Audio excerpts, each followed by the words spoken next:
question. I'm Jen Lee. This is Get Your Message Out. Once you've had time to sit with and think about, identify what it is you want to say, the next question to sit with is, who do you want to hear it? Sometimes a place where we start is very broad and wide. An example of this is an answer that says, the world. I want the world to hear it. And that's not very useful when it comes to this process. We need to be more specific. In order to make some of the choices and decisions that we'll need to make along the way. When I think, I want the world to see it, one way I could imagine this as someone who's currently residing in New York City is the giant billboards in Times Square feel like an expression of this. I want the world to know about this. I'm going to put it in a multi-story billboard in Times Square. But even that we could dial in and say, actually, who's the audience for that billboard? The actual pedestrians who are in Times Square during the dates that billboard is up, right? So already that's more narrow than the world. I want us to really get specific. I want us to even name names, like really think through people in our life, people we've met, really dial it in. Who do I want to hear this? It helps me a lot to think of someone in my life who I know is interested in this topic, but is maybe not going to intersect with it in any other way. Maybe they are working as an educator, or maybe they're trained as an educator and working as a parent, and they're interested in the topic that I have to share, but what they don't have time or bandwidth for in their current life stage is to keep up on all the recent scholarly articles. So I want to think about, who do I want to hear this? Who is this for? One podcast I did years ago was really just a way to connect with my friends more easily. And I thought, okay, there's about a dozen friends that I'm in conversation with about these topics, which were really central around living a creative life and how and why we make the things we do. But I didn't have capacity in my creative life to be having one-on-one conversations with them all in the depth that I wanted to have. So I had that conversation once a week with one of those colleagues, and then we shared it. And then I shared it with those friends, and then those friends would listen, and then they would message me back personally, and we would just pick up individually. But using that podcast as kind of that recorded conversation as a springboard and as a time saver, kind of the same way when you're in a very busy moment, maybe you're dealing with a health crisis or something, there's several people you have to keep updating, but you have limited bandwidth, so suddenly you're creating a text chain. So if you think about what it is you want to say, it's maybe useful to think about who's on the text chain.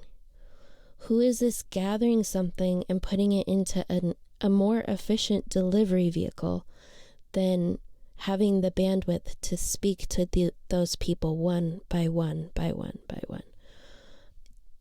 So you want to start as close in as possible or as specific in your mind as possible. Like, I want this message to be for someone who's interested in climate research, but not as a researcher, as someone who's raising the next generation of kids, or someone who's looking at their own practices in their workplace and their home place and wanting to align those in a way to minimize their impact on the climate crisis. You want to really just think and imagine that person in your mind. I think what's helpful is to have a single person in mind, maybe two or three, even if they're not an actual physical person that you know. You might think, okay, I'm going to imagine one person who's an educator who I think would want this information, one person who's a clinician who's working in a social work or mental health, behavioral health support role with children, and someone who's a parent. And that's going to help me pick what am I going to choose to pull out and share with them. And it's also going to help me know how to language or explain what I have to say in a way that they can understand.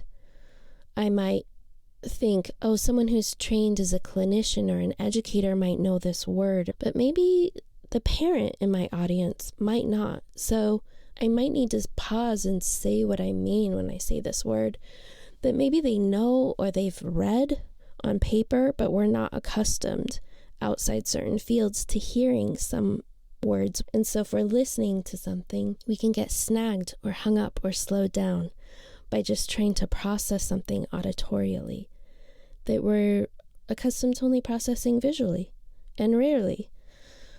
So that's the question to think of next is, who do you want to hear it? And whether it's one specific person that you know or that you can imagine as an ideal listener, audience member, reader, or if it's maybe 2 or 3 that each represent narrower groups, it's still a lot easier than saying, this is for the world.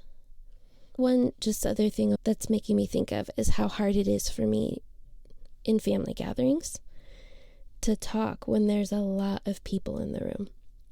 And that's a way that my family often likes to gather.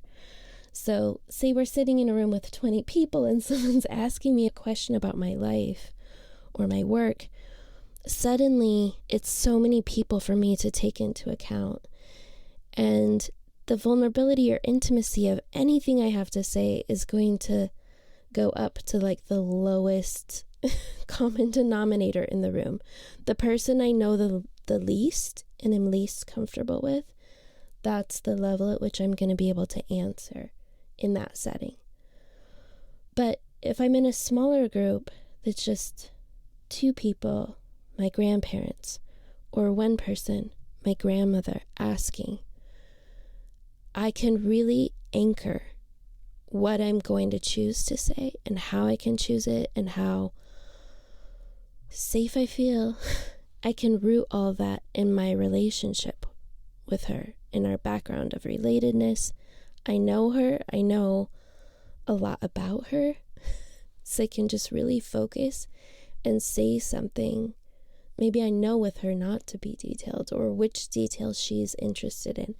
And it's a lot easier to customize it for her just because it's a single person instead of 20.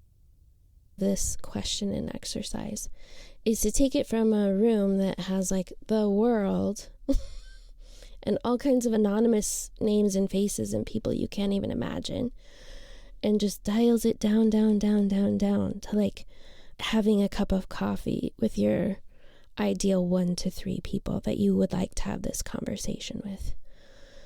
Okay, that's a lot easier to ground ourselves in.